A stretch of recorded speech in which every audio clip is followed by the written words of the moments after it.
Nós não pedimos nada para o seu filho, minha irmã disse, empurrando para ele uma cesta de pães, enquanto os filhos dela devoravam bifes de US$ 100 e sobremesas. Meu pai acrescentou, você devia ter trazido algo para ele. Eu apenas sorri e disse, anotado.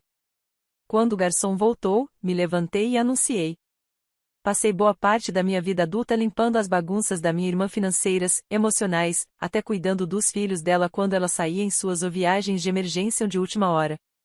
Fiz tudo isso sem muito agradecimento, sempre ouvindo a mesma frase dos nossos pais, ela está passando por um momento difícil. Como se eu não estivesse.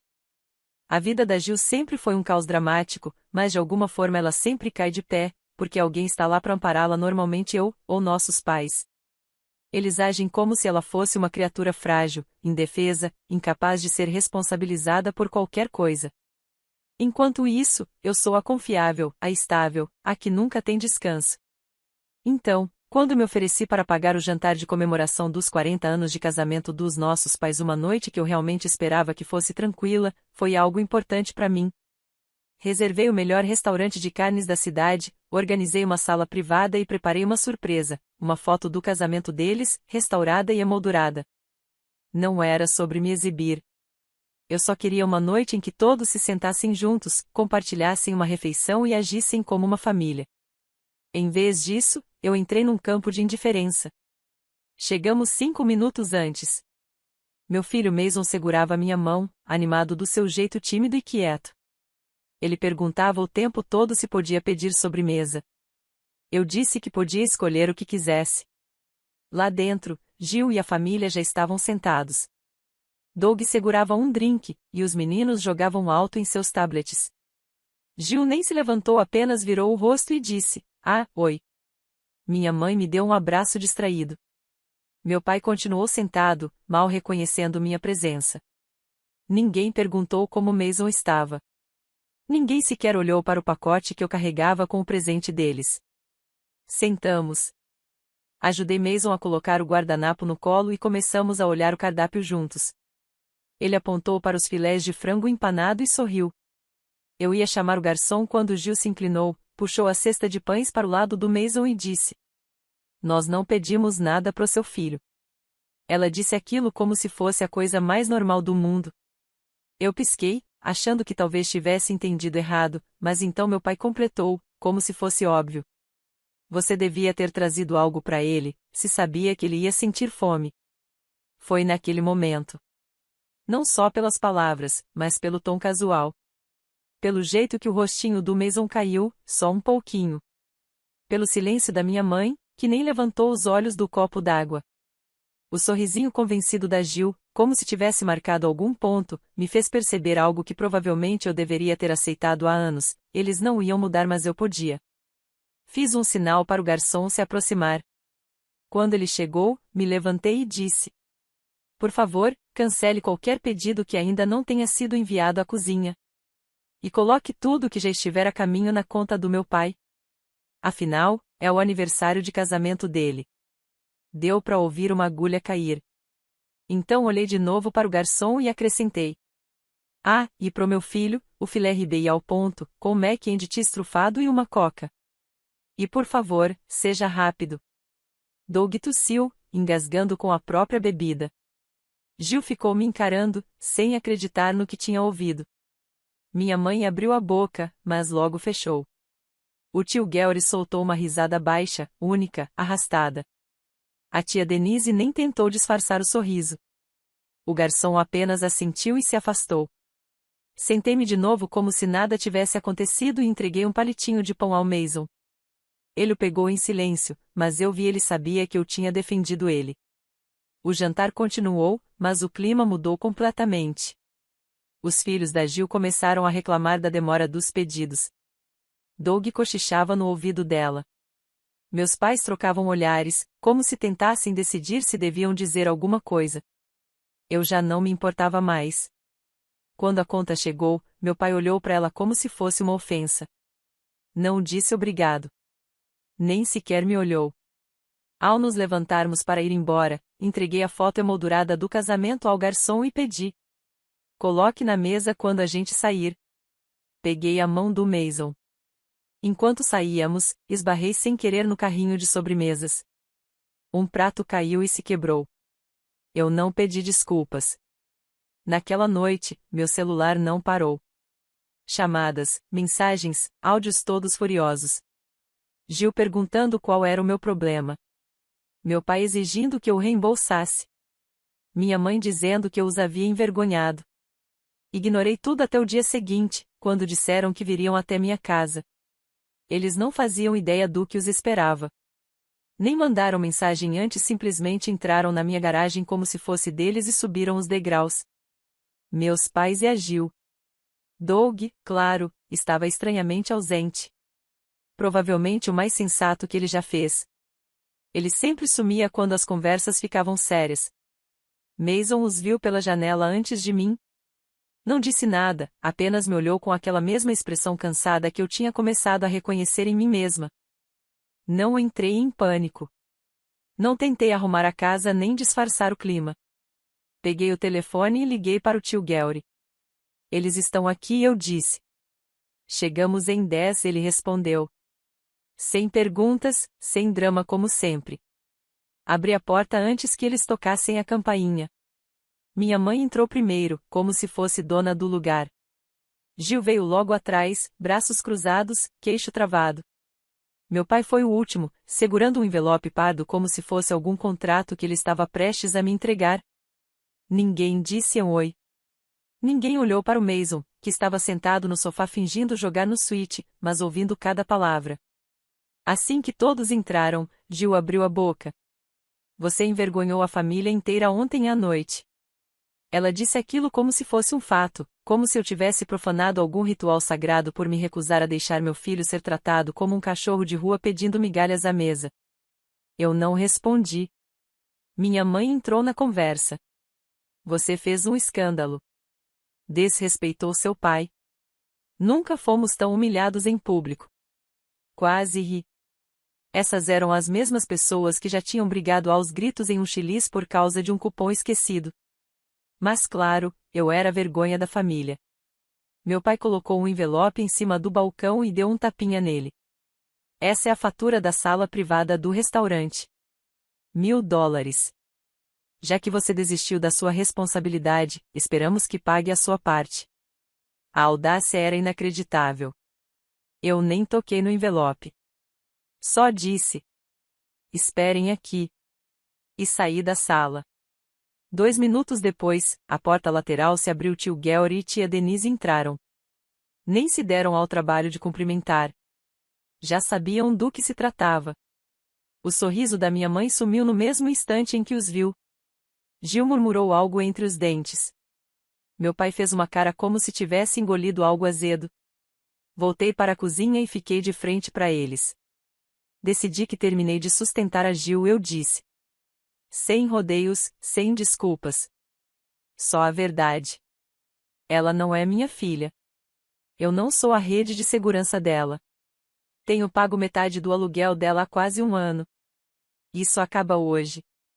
Se ela e o Doug quiserem continuar no apartamento, ele que arque com a parte dele ou ela se muda. Gil começou a levantar a voz, mas eu nem olhei para ela. Minha mãe se virou para o tio Gary, tentando puxá-lo pro lado dela. Isso é assunto de família, você não devia se meter. Antes que ele respondesse, Denise interveio.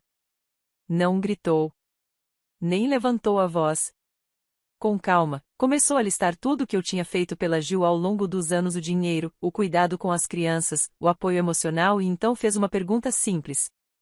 Quando foi a última vez que algum de vocês ajudou a Linda? Ninguém respondeu. Peguei o envelope, abri e olhei a fatura, $1.000 cravados. Aqui está o que eu vou fazer, eu disse. Vou te dar 500. Não por obrigação, mas por pura ironia, só para dormir tranquila sabendo que você não recebeu o valor inteiro. A mão do meu pai bateu com força no balcão. O rosto da minha mãe se contorceu entre raiva e tristeza. Gil parecia prestes a me atacar. Saiam, eu disse. Eles não se mexeram. Então fui até a porta, abri e fiquei ali parada, em silêncio. Tio Gary se levantou também e isso bastou. Eles saíram resmungando, batendo a porta com força atrás deles. Não disse uma palavra. Apenas tranquei a porta atrás deles e fiquei ali por um tempo. Não era alívio. Não era alegria. Era só silêncio. Um corte limpo. Achei que aquilo seria o fim. Mas os jogos estavam só começando. Primeiro vieram as ligações da minha mãe, depois da Gil, e então do meu pai. Mensagens de voz, textos, longos desabafos no Facebook. Todos variando entre culpa, manipulação e insultos diretos. Ignorei tudo. Por 2 dias, não houve nada da minha parte. Não respondi. Não expliquei. Não pedi desculpas. Foi aí que começou outro tipo de vingança. Gil postou um texto vago no Facebook, falando sobre certos membros da família que achavam que eram melhores do que os outros. Disse que era grata por ter sido criada por pais de verdade, que ensinaram o amor, não o orgulho. Choveram curtidas. Comentários de apoio. Algumas pessoas me mandaram mensagens privadas perguntando o que tinha acontecido. Não respondi nenhuma. Então começaram as ligações para a escola do Mason. Uma semana depois, recebi uma chamada da secretaria. Alguém havia feito uma denúncia anônima sobre o bem-estar emocional dele. Anônima, claro. Eu sabia exatamente quem tinha sido. Eles eram capazes de tudo. A conselheira escolar conversou com o Mason. Disse que ele parecia bem inteligente, tranquilo, respeitoso, sem nenhum sinal de problema.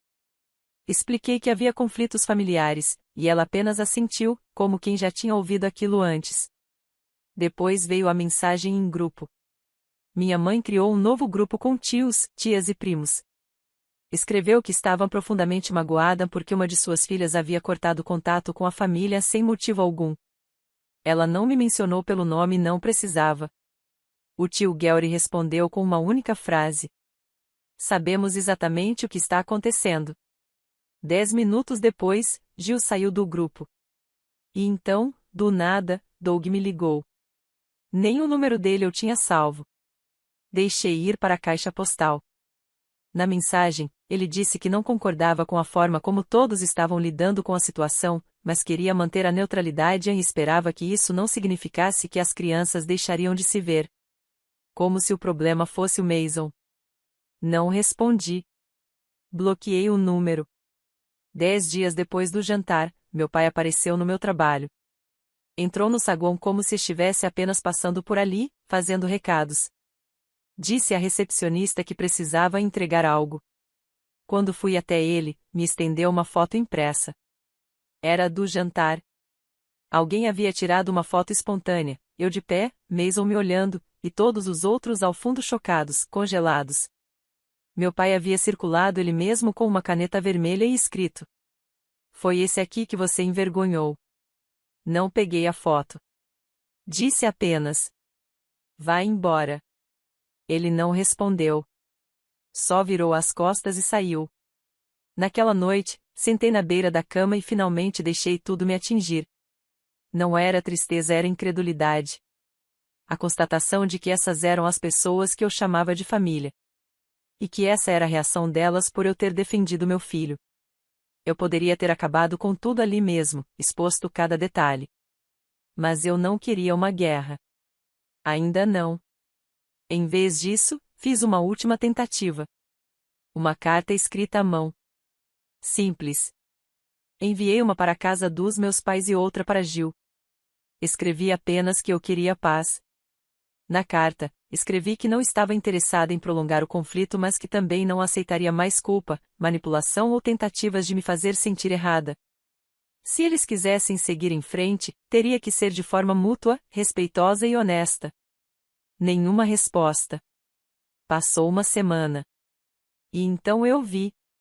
Outra publicação, dessa vez, no perfil da minha mãe. Uma foto dela com a Gil e os filhos da Gil, todos sorrindo e se abraçando, com a legenda: "Família é tudo, mesmo quando alguns esquecem o que isso significa." Aquilo foi a gota d'água. Eu estava cansada de ser a quieta. Agora eu estava pronta para revidar. Mas não senti raiva ao ver a foto da minha mãe e da Gil sorrindo no Facebook. Senti algo pior, vazio. Era como assistir pessoas que eu achava conhecer fingindo ser uma família que nunca existiu. E aquela legenda família é tudo, mesmo quando alguns esquecem o que isso significa, foi o empurrão final que eu precisava. Eu não ia responder com emoção.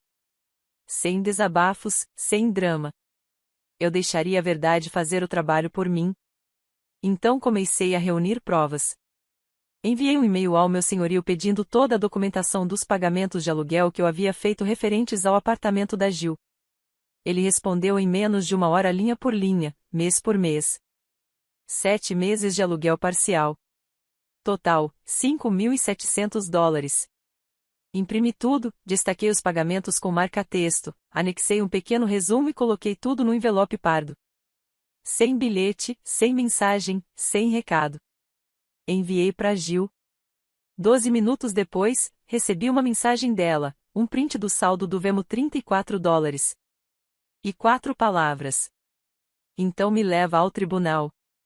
Não respondi. Em vez disso, fiz uma postagem anônima em um grupo privado de mães do qual participo, Mães de Verdade, Histórias Reais. Perguntei. Você perdoaria sua irmã se ela pegasse dinheiro seu por 7 meses, mentisse e depois te humilhasse publicamente só porque você colocou um limite? As respostas foram avassaladoras. Centenas de comentários. A maioria indignada por mim. Algumas mulheres contaram histórias assustadoramente parecidas. Uma delas escreveu: tentei perdoar a minha. Ainda estou limpando a bagunça que ela deixou. Mas o que realmente me abalou veio mais tarde, naquela mesma noite. Uma mulher que eu não conhecia me mandou uma mensagem privada. Disse que já havia trabalhado com a Gil em uma agência de marketing digital. Contou que a Gil inventou uma denúncia falsa no RH para conseguir rebaixá-la depois de uma pequena discussão. Ela acabou sendo demitida 3 meses depois. No começo, eu não acreditei. Até que ela me enviou uma foto de uma festa Gil à beira da piscina, taça de vinho na mão, sorrindo com um vestido de grife. A data da foto era do mesmo fim de semana em que Gil me disse que estava completamente quebrada, porque Doug tinha sido levado às pressas para o hospital. Naquele dia, ela me pediu dinheiro e eu mandei $200. Não respondi à mulher, mas salvei tudo. No dia seguinte, encontrei algo que não via há anos. Enquanto eu organizava espaço na garagem, encontrei uma caixa antiga da minha infância. Dentro havia álbuns de fotos empoeirados, desenhos soltos de giz de cera e alguns cartões de aniversário que minha mãe tinha guardado. No fundo, havia um envelope que não pertencia àquela caixa. Era endereçado ao meu pai, escrito pela minha mãe. A data quase 22 anos atrás, uma semana depois que Gil nasceu. Era escrito à mão. Eu não deveria ter visto aquilo. Na carta, ela falava sobre como se sentia cansada depois do parto, sobre estar sobrecarregada, mas depois o tom mudou. Ela dizia que não queria outro filho, que já estava satisfeita com um só. Chamou minha chegada de a surpresa para a qual não estava preparada. E então veio a parte que me gelou o sangue. Não acho que algum dia vou criar vínculo com esse novo bebê. Sinto que estou fingindo. Estou cansada demais para tentar. Ela estava falando de mim? Fiquei sentada no chão por uma hora, olhando para aquela carta. Pensando em todas as vezes que precisei conquistar o amor dela, implorar por atenção, viver à sombra do caos da minha irmã enquanto fingia que estava tudo bem. Não era coisa da minha cabeça. Sempre esteve ali, desde o começo. Naquela noite, depois que Mason dormiu, servi uma taça de vinho e abri o laptop. Escrevi um e-mail sem emoção, apenas fatos. Listei o dinheiro que paguei, as mensagens que recebi, as mentiras que Gil contou, as manipulações. E então anexei uma foto da última página da carta. Apenas um parágrafo. Não acho que algum dia vou criar vínculo com esse novo bebê. Sinto que estou fingindo. Estou cansada demais para tentar. Enviei. Sem assunto, sem assinatura, apenas a verdade. Depois bloqueei todos. Todos os números, todos os e-mails, todas as contas. Não fiz isso por vingança. Fiz por paz. Mas paz nunca foi o objetivo deles. E em menos de 48 horas, encontraram uma nova forma de vir atrás de mim, uma que eu não vi chegando. A batida na porta nem pareceu um aviso. Era 2h40 da tarde. Eu tinha acabado de terminar uma reunião de trabalho e estava no meio da dobra das roupas do Mason. Pensei que fosse a Amazon, ou talvez algum vizinho entregando uma correspondência trocada. Não era. Eram duas mulheres à paisana, mostrando distintivos. Serviço de proteção à criança, disse uma delas. Fiquei parada por um segundo, achando que tinham o endereço errado, mas não, perguntaram por mim, pelo meu nome. Alguém havia feito uma denúncia. Anônima, claro. Diziam que eu deixava Mason sozinho por longos períodos, que ele parecia retraído e possivelmente negligenciado. Não consigo descrever a sensação como o gelo escorrendo pela espinha enquanto o coração tenta arrebentar o peito para sair. Mas eu não entrei em pânico. Deixei que elas entrassem. Eram profissionais, cuidadosas, nada acusatórias. Olharam em volta, checaram a geladeira, procuraram sinais de negligência. Fizeram perguntas, até falaram com a escola do Mason naquele mesmo dia. O relatório simplesmente não batia com a realidade. O quarto do Mason estava limpo, cheio de livros e brinquedos. As professoras disseram que ele era educado, se saía muito bem nas aulas, até ajudava outras crianças quando elas tinham dificuldade. A geladeira estava cheia. A rotina dele era organizada. Mesmo assim, um relatório desses não desaparece. Fica no sistema. A escola dele agora tinha um registro. A diretora, embora compreensiva, precisou adicionar uma anotação oficial. Apenas para você saber, ela me disse. Mesmo denúncias infundadas podem gerar escalonamentos automáticos se houver uma segunda ligação. Foi aí que eu entendi. Aquilo não era mais um pedido de atenção. Não era mais drama familiar. Era guerra. Fui para casa e fiquei sentada em silêncio por mais de 1 hora. Apenas olhando para o carpete, pensando. Depois liguei para o tio Gary. Contei tudo à visita, as perguntas, a forma como a assistente social pediu desculpas na saída porque sabia que era perda de tempo. Ele não reagiu como eu esperava. Não ficou bravo. Apenas disse. Esse foi o tiro de aviso. Você precisa agir. Então, eu agi. Peguei todos os recibos, os comprovantes de aluguel, os prints do Vemo, as fotos da festa em que Gil aparecia deitada à beira da piscina, taça de vinho na mão, no mesmo fim de semana em que disse que Doug estava no hospital e me implorou por dinheiro. Imprimi tudo. Organizei em pastas. Até encontrei mensagens antigas em que ela me agradecia por a salvá-la de novo. E então, enquanto remexia uma caixa de documentos, encontrei algo que tinha esquecido completamente: um cartão de aniversário de 2 anos do Mason, escrito à mão por Gil. Dizia: obrigada por sempre ser estável. Eu desmoronaria sem você. Literalmente. Coloquei aquilo na pasta também. Depois veio a notificação extrajudicial. Minha advogada foi rápida. Já tinha lidado com casos assim, famílias que usavam denúncias falsas para tentar recuperar controle. Enviamos uma para Gil, uma para minha mãe e outra para meu pai. Cada carta detalhava o assédio, as difamações online, a denúncia falsa ao conselho tutelar e as dívidas não pagas. Ficava claro, mais um passo nessa direção, e abriríamos um processo criminal. E então aconteceu o inesperado. Doug me mandou uma mensagem. Nem percebi que não o tinha bloqueado. Ele enviou apenas uma coisa, um print de uma transferência bancária. R$ 2.850, exatamente metade do valor que paguei do aluguel deles. Nenhuma nota, nenhuma desculpa, apenas a transação. Alguns minutos depois, chegou outra mensagem. Mandei ela parar. Me mudei. Faça o que precisar. Fiquei olhando para aquilo por um longo tempo. Doug era fraco, mas aquilo era ele abandonando o navio. 2 dias depois, Denise me ligou. Disse que encontrou minha mãe no supermercado. Contou que ela parecia exausta, como se não dormisse há dias. Disse que ela murmurava sozinha no corredor de confeitaria sobre como eu tinha destruído a família. Mas Denise não deixou barato. Ela respondeu. A Linda não destruiu nada. Ela só finalmente parou de jogar o seu jogo. Mais mensagens começaram a chegar. Uma prima com quem eu não falava há 4 anos me mandou uma. Disse que Gil havia pegado emprestado R$ 600 dela há 6 meses, prometendo devolver em uma semana e depois simplesmente a bloqueou. Ela viu meu nome nos comentários do Facebook e juntou as peças. Outra tia contou que uma vez dirigiu 2 horas para buscar Gil depois de uma briga com Doug e nunca recebeu nenhum obrigado. Quanto mais eu me afastava, mais histórias apareciam. E ficou claro, eu não era a única que eles haviam drenado. Eu só fui a última a dizer chega. Mas não tinha acabado. Achei que estava finalmente livre até que, 2 semanas depois, chegou uma carta. Não era de Gil. Não era dos meus pais. Era do advogado deles. E dentro, uma única frase que fez meu estômago revirar.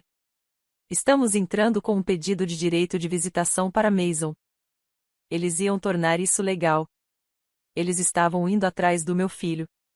O envelope não era grosso, mas pesava. Mais do que qualquer mensagem, insulto ou manipulação que eu já tivesse recebido. Dentro havia uma carta formal do advogado dos meus pais. Eles estavam entrando com uma ação para direito de visita dos avós. Diziam que eu estava negando acesso a Mason por vingança, que eu estava prejudicando o desenvolvimento emocional dele, que havia cortado laços familiares sem motivo aparente. Tiveram a audácia de dizer que era do melhor interesse de Mason vê-los. Foi aí que deixei de me sentir magoada e comecei a me sentir perigosa. Liguei para minha advogada imediatamente. Ela leu a carta, fez uma pausa e disse com calma: eles não têm um caso. A lei do Arizona é clara. Eles não têm base legal. Mas depois acrescentou: isso não é jurídico. É pessoal. Eles estão usando o tribunal para te assustar. Para te desgastar. E foi ali que tudo fez sentido. Isso nunca foi sobre o Mason. Eles não se importavam com o bem-estar dele. No jantar, o ignoraram completamente, disseram que eu devia ter levado comida para ele, entregaram-lhe uma cesta de pães enquanto os filhos deles comiam bifes de R$ 800. Não era sobre amor. Era sobre controle. Sobre me lembrar que, por mais que eu me afastasse, eles sempre encontrariam um jeito de invadir minha paz. Naquele fim de semana, eu organizei tudo. Primeiro, respondi formalmente através da minha advogada. Não apenas recusamos o pedido, anexamos provas, prints, mensagens, fotos, recibos, o relatório do Conselho Tutelar encerrado sem constatações, tudo. Depois, contactei a escola do Mason novamente. Adicionei documentação oficial, uma lista de pessoas restritas. Meus pais e Gil foram banidos de qualquer acesso escolar. Nada de buscar, visitar ou se voluntariar. Em seguida, troquei as fechaduras. E fui além. Atualizei meu testamento. Denise e tio Gary passaram a ser os únicos responsáveis legais por Mason caso algo aconteça comigo. Dei a eles acesso a todos os documentos jurídicos, contas bancárias, tudo. E por fim, fiz uma última ligação para uma amiga que trabalha com moderação de redes sociais. Perguntei se era possível rastrear o IP da denúncia anônima enviada ao Conselho Tutelar. Ela não pôde confirmar muita coisa. Mas o que disse foi suficiente. Digamos apenas que veio de um bairro bem familiar. Gil. Eles tentaram me destruir com o Conselho Tutelar. Não deu certo. Agora estavam tentando usar os tribunais. Mas dessa vez, não era um jogo que eu iria perder. Na noite antes do processo ser oficialmente rejeitado pelo tribunal, eu escrevi uma última mensagem. Não por e-mail. Impressa. Enviei 2 cópias pelo correio, uma para meus pais, outra para Gil. E nela estava escrito: esta é a última vez que vocês ouvirão falar de mim. Eu lhes dei décadas de chances. Eu ajudei, protegi, fiquei em silêncio. Fiz o papel que vocês esperavam. E vocês me retribuíram com traição, mentiras e agora ameaças legais contra o meu filho. Vocês não são mais a minha família. Se tentarem me contatar ou contatar o Mason novamente, entrarei com uma ordem de restrição. Se aparecerem na minha porta, chamarei a polícia. E se tentarem se envolver novamente na minha vida, tornarei cada detalhe público. Acabou. Para sempre. Depois disso, bloqueei todos os números, apaguei os e-mails, removi contatos em comum. E os apaguei da minha vida. Não por raiva. por sobrevivência. Achei que me sentiria vazia, que iria sofrer. Mas não. No fim de semana seguinte, levei Mason para acampar. Só nós dois.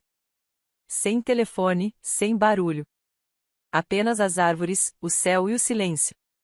Ele tostou um marshmallow, sorriu e disse: Você parece mais feliz, mamãe.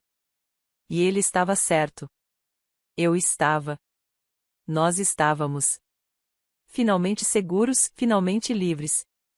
E, não importava o que viesse depois. Eu sabia de uma coisa com absoluta certeza.